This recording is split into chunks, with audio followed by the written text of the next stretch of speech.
మహబూబాబాద్ జిల్లా గూడూరు మీదుగా తరలిస్తున్న 187 కేజీల గంజాయిని పోలీసులు పట్టుకున్నారు.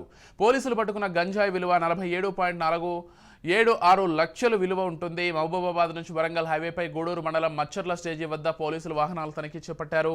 2 కార్లలో 4 వ్యక్తులు నమోదు.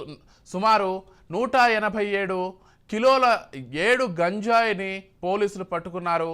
ఇక తక్కువ సమయంలో ఎక్కువ డబ్బులు సంపాదించాలనే దురుద్దేశంతో ఒరిస్సా నుంచి భద్రాచలం, ఇల్లందు మహబూబాబాద్ నుంచి గూడూరు మీదుగా హైదరాబాద్ వెళ్తూ మార్గమధ్యంలో మచ్చర్ల స్టేజీ వద్ద పట్టుకుని 47,76,000 గంజాయిని స్వాధీనం చేసుకున్నారు. 4 వ్యక్తులపై కేసు నమోదు చేశారు. వారి వద్ద 2 కార్లు స్వాధీనం చేసుకున్నట్లు మహబూబాబాద్ డీఎస్పీ తిరుపతి చెప్పారు.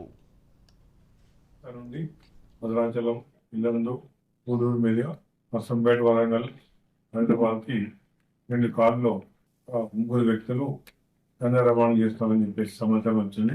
సమాచారం మేరకు మా గూడూరు సిఐ గారు, గూడూరు ఎస్ఐ గారు మరియు కొంతమంది పిఎస్ న్యాయ అధికారులు కూడా మాడ్ వేసి 2 కార్లని ఆపడం జరిగింది. 2 కార్లలో కూడా దాదాపు 187 కిలోల గంజాయి పట్టుకోవడం జరిగింది.